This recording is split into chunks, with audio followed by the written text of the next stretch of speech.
Night dropped over the world of Velrin like a soft, dark blanket. 2 pale moons hung above the academy, one thin like a blade, the other round like a coin. White mist rolled over the grass, slid along the stone paths, and kissed the cold metal doors of the student dorms. Inside the rooms, lights dimmed to blue, study screens shut down one by one. Alien students of many shapes and colors settled in their narrow beds. Metal vents hummed. Distant generators throbbed like a slow heart. Then the sound came. A low howl. One voice first, high, thin, and sad. Then a second voice, lower. Then a third, a fourth, a fifth. Soon the air outside was full of it. Young predator cries, layered like a storm of grief. The walls shook. Cups rattled on desks. A lamp flickered. Someone gasped in the hall. The sound cut straight into bone. It was not just noise. It carried meaning. It carried fear. On the second floor, a group of students froze under their blankets. A lanky insectoid with silver carapace pressed his antennae to the door seam. A soft-skinned, blue-eyed herbivore curled into a ball and covered her ears. A reptilian scholar hissed a prayer. An alarm line lit above the corridor. Campus alert. Stay in rooms. Do not exit. Doors locked with a heavy click. The howls grew closer. On the first floor outside Dorm Wing C, the security feed flickered. Grainy images showed shapes moving in the fog. Small shapes. They patted on wide paws. Their eyes shone yellow. Their tails hung low. Predator cubs. There were many. 10. Then 15. Then more. They were young, but their bodies were already strong. Their teeth were not baby teeth. In the command room, 2 guards watched the screens. One was a heavy-set mammal with iron fur. The other was a pale avian with a hooked beak and a long neck. Their names were Brask and Liel. Brask squinted. Where are their handlers? Liel's feathers rose. They should be in the preserve, not here. Brask opened a channel to the outer fence. Static hissed back. No answer. The howls lifted again. Higher, sharper, almost breaking. They did not sound angry. They sounded lost. On the 3rd floor, in a plain room with a messy bed and a half-eaten protein bar, a human student sat up. His name was Eli Vance. He had dark hair that would not stay flat, tired eyes, and a face that looked bored more often than scared. He had been studying xenoacoustic cues for a test. Now he listened. He knew the sound of fear. He had heard it in dogs back home. He had heard it in himself when his father did not come back from a late shift. He knew the sound of hunger and the sound of need. He swung his legs off the bed. Bare feet touched the cold floor. He pulled on a gray hoodie and opened his door. The corridor was blue and quiet. The red alert line blinked at steady intervals. From other rooms he heard whispers, clicks, chittering, students speaking in low voices to calm each other. Eli walked to the stairwell. He pressed his hand to the sensor. The lock refused him with a soft buzz. He stood still and thought. He did not like breaking rules. He also did not like the sound of young voices calling for help. The 2 feelings met in his chest and fought for a few seconds. Then he called the front desk. Security, Brask's voice rumbled. This is Eli Vance, Wing C, 3rd floor, Eli said. His voice was calm. Those are cubs. They are not hunting. They are crying. We are aware, Brask said. Stay in your room. Is anyone going to them? Eli asked. Silence on the line. Liel whispered something in the background. Negative, Brask said. Too dangerous. Eli listened to the howls again. They rose, then dipped. They lifted, then broke into small, thin whimpers. They are calling their mothers, Eli said softly. Or their den. But the den is far. Stay inside, Brask repeated. We have protocols. Protocols, Eli said. He stared at the blue light above the door. Okay. He ended the call. He stood in the corridor for 10 long seconds. He tried to look like someone who would now go back to bed. He failed. He walked to the maintenance hatch instead. The hatch was small, low to the ground, painted the same color as the wall. It was not locked with the main system. It had a simple latch. Eli slid his fingers under the edge. He lifted. Cold air rushed over his hands. Inside the wall, narrow service stairs went down like a spine. He crawled in, pulled the hatch closed behind him, and started down. The service stairs were tight and dark. He held the rail, felt the chill of metal, and counted his steps. He moved slowly to keep his breathing quiet. Through the thin wall, the howls grew louder. At the bottom, another small hatch waited. He pushed it open a little, just enough to see. Fog hugged the ground outside. The dorm steps were slick with dew. 5 meters away, a small shape paced with quick, nervous steps. It was a cub, compact shoulders, heavy paws, fur striped with dull silver. Its ears were too big for its head. Its ribs showed when it breathed. It was afraid. Eli looked left and right. More cubs paced in the mist. Some pressed their noses to the stone. Some scratched the door with small claws that left shallow marks. Their tails did not lash with fury. Their tails trembled. Eli pushed the hatch all the way and stepped out into the night. The cold bit his bare feet. The dew soaked the hem of his pants. The fog wrapped around his legs like thin cloth. A camera drone above the door rotated and focused on him.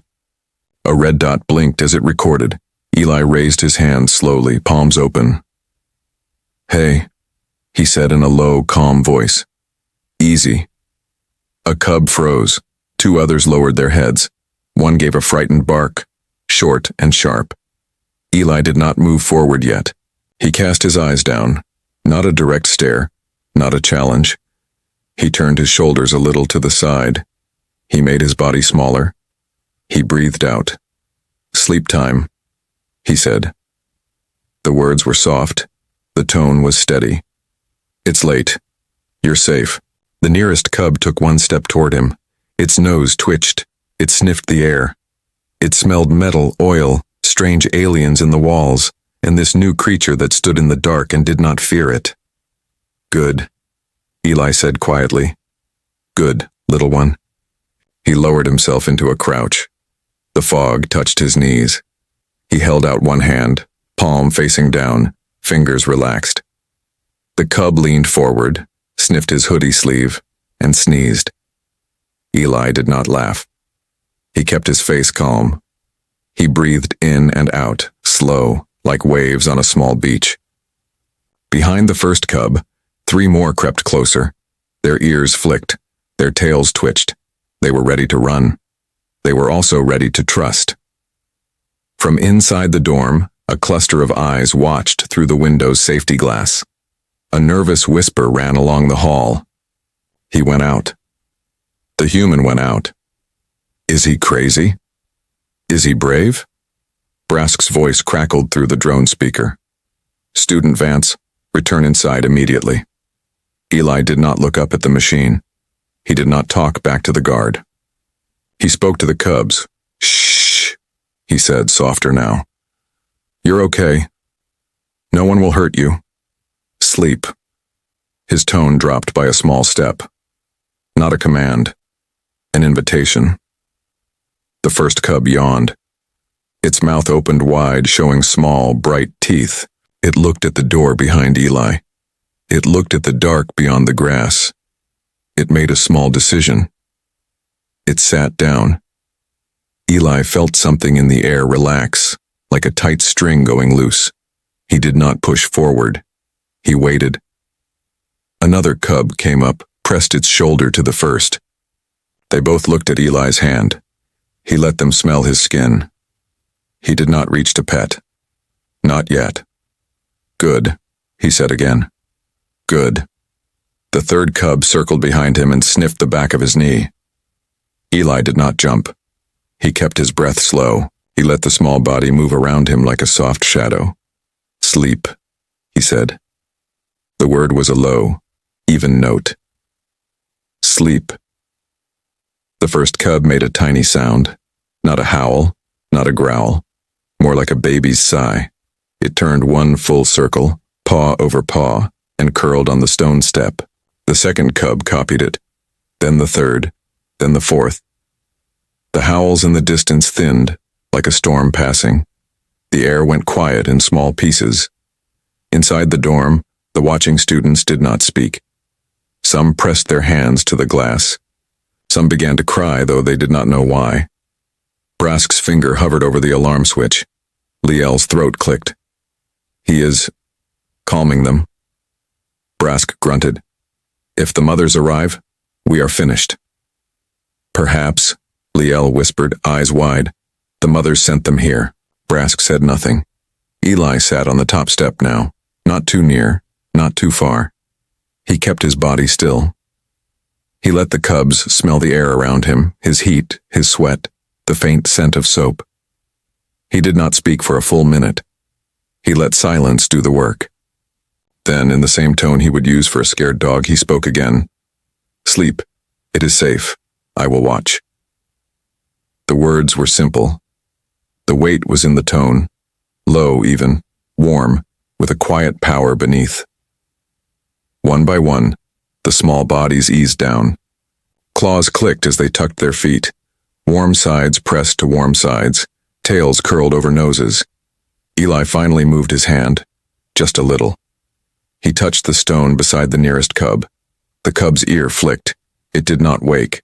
Fog slid past like slow breath. Overhead, the moons cast pale light through thin cloud. The drone's red dot kept blinking.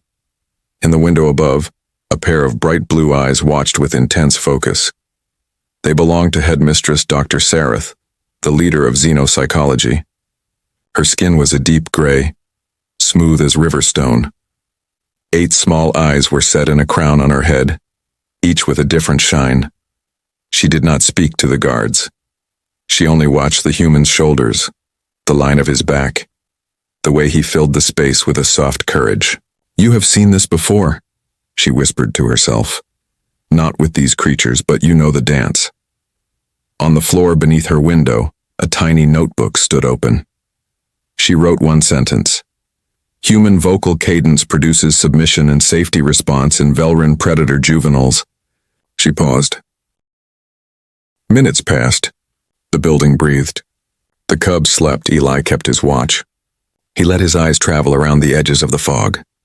He listened beyond the quiet, into the trees and rocks and the dark. He heard something else. It was not a howl. It was a deep, slow sound.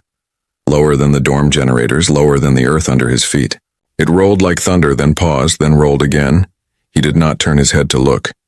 He did not want to wake the cubs. But he knew the sound of a large chest drawing air. He knew the sound of a big throat holding back a growl. He whispered, I know you are there. The deep sound stopped. He kept his eyes on the sleeping cubs. He kept his hands open. In the command room, the outer sensors picked up a large heat mass at the edge of the lawn. Brask cursed. There. Leah leaned in. 1. No, 2, no! 3. Shapes moved in the fog just beyond the last campus light. Huge shoulders. Heavy heads with ridges like old scars. Eyes that caught moonlight and returned it as a dim red glow. Mother's Brask's hand hovered over the defense grid control. We must engage. Leal's wings trembled. If we fire, they will charge. Protocol, Brask said, but his voice did not sound sure.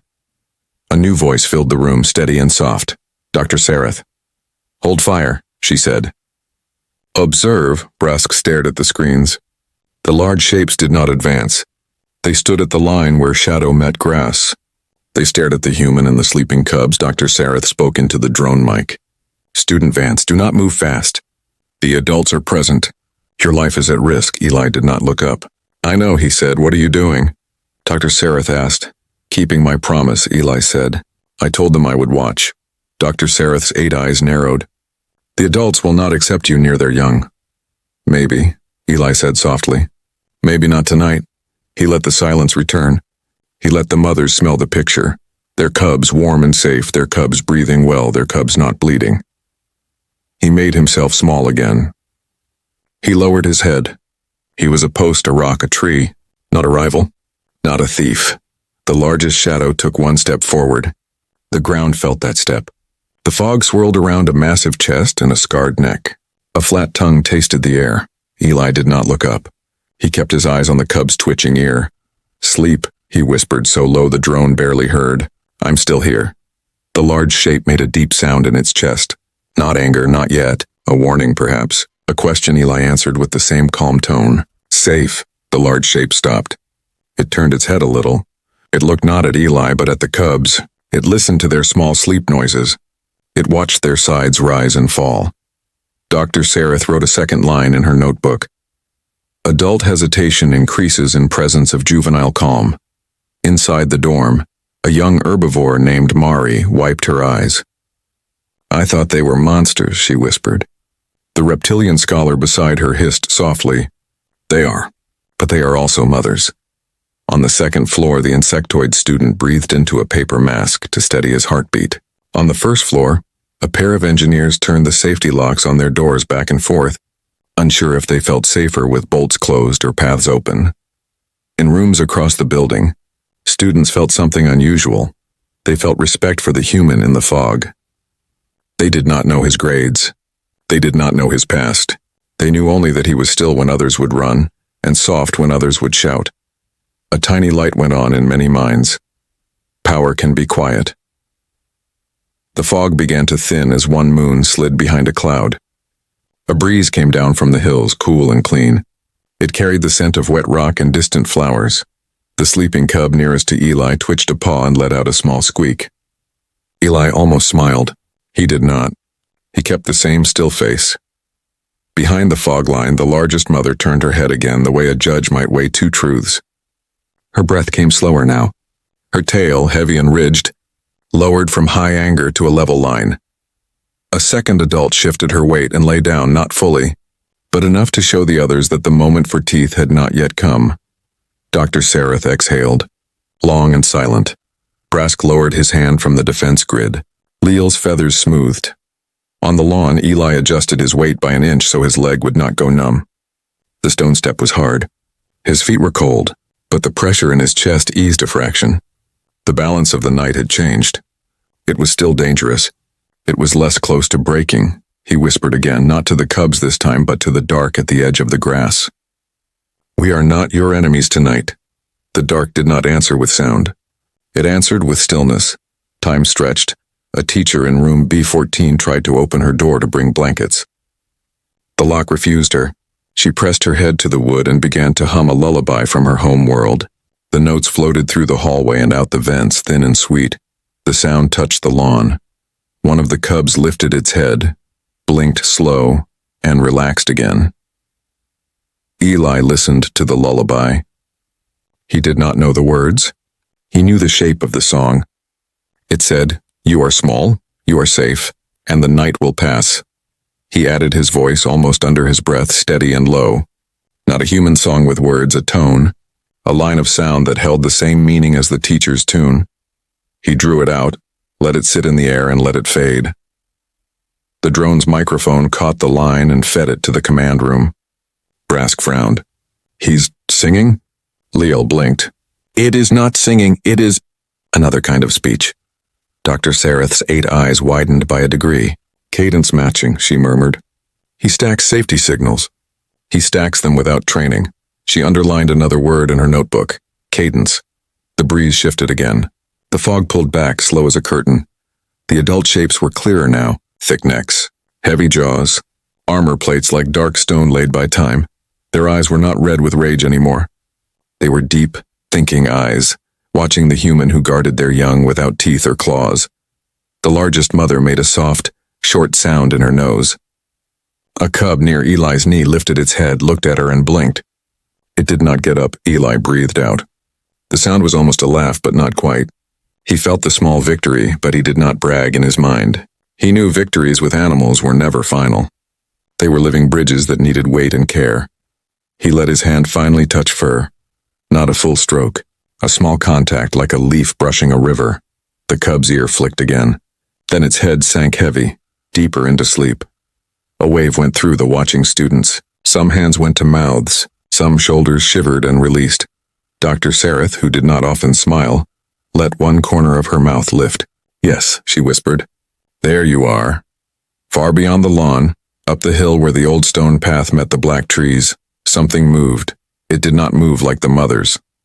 It did not move like the cubs. It moved like a shadow that had learned to be patient. It had watched longer than the adults. It had watched the humans across many months. It had measured the way human presence filled space and calmed storms. It did not like the math of it. The shadow paused at the last stand of trees and listened to the song of safety coming from the dorm steps. It tasted the air. It hid its breath against the wind. It waited for a mistake. Down on the steps, Eli did not know about the watcher. He felt only a thin thread of wrongness tug at the edge of his skin. He kept his voice steady. He kept his promise to the sleeping. "Sleep," he said again, almost too quiet to hear. "I will watch." A soft chime sounded inside the dorms. The red alert line changed to amber. The locks remained in place, but the message shifted. "Stand by, observe. Quiet." Brask closed his eyes for 1 second. Leal took a careful drink of water.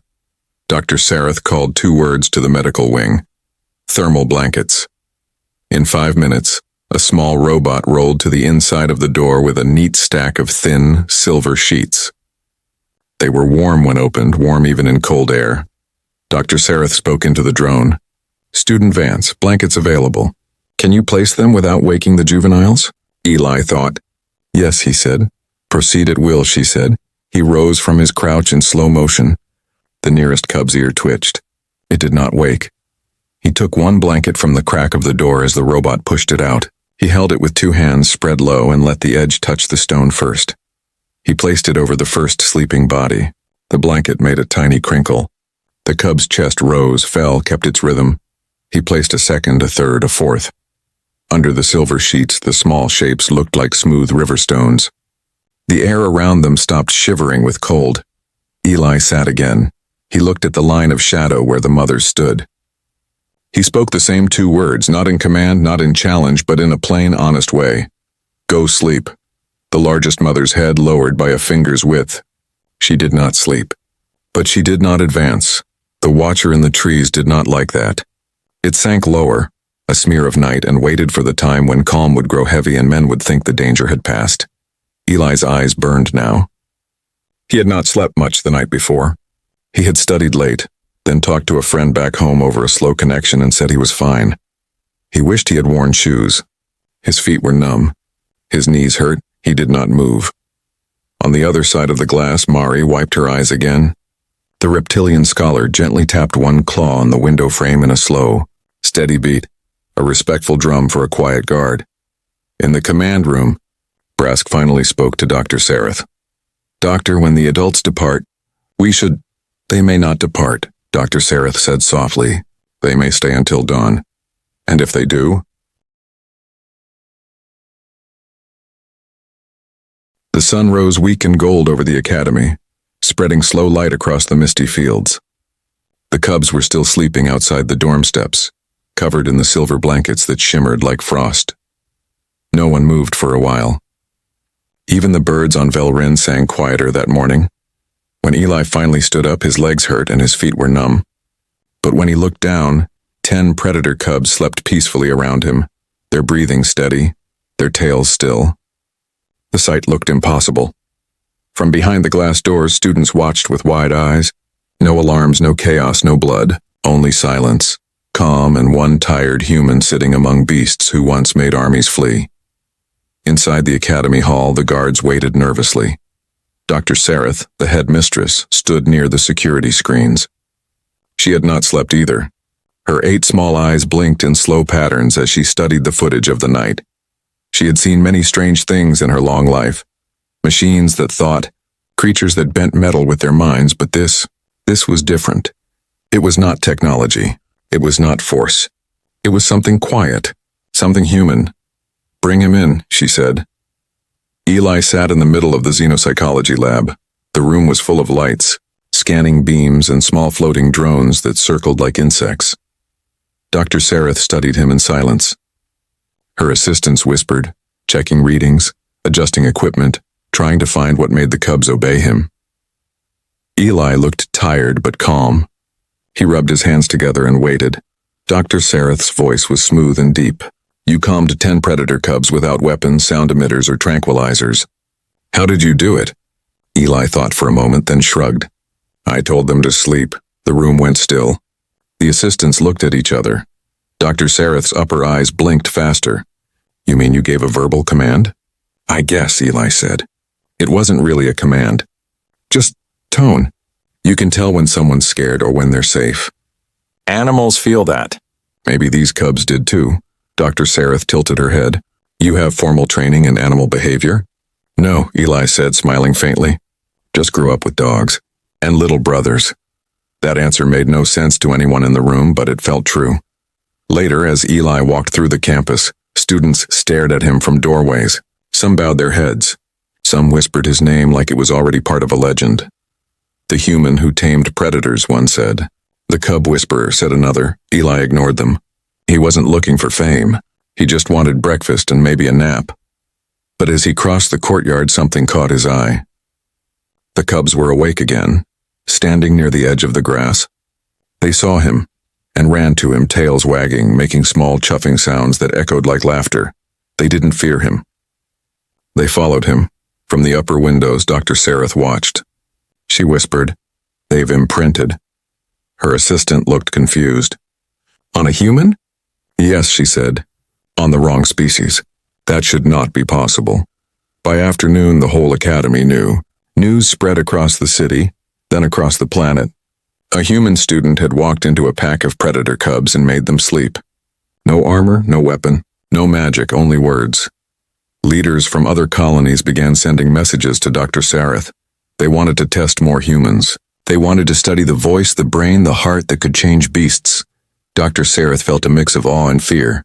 If one calm human could silence predators, what could a trained one do? That night, Eli sat again near the dorm steps. The cubs rested around him, heads on paws, tails curled. Above them, the moons returned, white and still. He looked at them, his voice quiet. "You just wanted someone to tell you it's okay, huh?" The cubs didn't answer, but their ears twitched at the sound. Far beyond the trees, something watched again. Not the mothers this time. Something bigger, older, and it whispered to itself. If humans can calm the hunters, Who will calm the humans? The second night began quiet, too quiet. The moons hung heavy above the academy, their light silver and strange. The predator cubs were asleep outside the dorms again, curled close to each other like soft stones. And beside them, as always, sat the human Eli Vance. The aliens had stopped trying to stop him. Even the guards who once thought him mad now left him be. No one dared to disturb the strange peace he brought, but that peace was about to break. Far beyond the academy walls, deep in the black forests of Velrin, a roar tore through the night. It was not the cry of cubs or even of the mothers. It was something larger, older, a sound that shook the sky and made even the stars seem to blink in fear. Inside the dorms, students froze. Lights flickered. A low vibration rolled through the ground. The cubs outside whimpered, ears flattening, their small bodies pressing closer to Eli. He lifted his head and listened. That was not a call of hunger. It was a call of warning. Dr. Sareth rushed to the command room. The sensors were red with heat signatures, massive, moving fast. "Count?" she demanded. Brask's fur stood on end. Too many. At least 20 adults, maybe more. Leo's feathers trembled. "They're not coming for the cubs, Doctor. They're coming for him." The ground outside began to shake. A line of dark shapes moved out of the forest. Giant predators with shoulders as tall as walls, eyes burning gold. Their armor like hides glistened under the twin moons.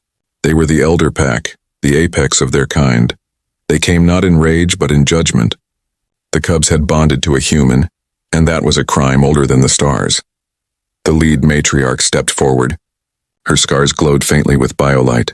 She opened her jaws and roared, a thunder that rolled across the campus. Windows shattered. Lights died. Students screamed, but Eli didn't move.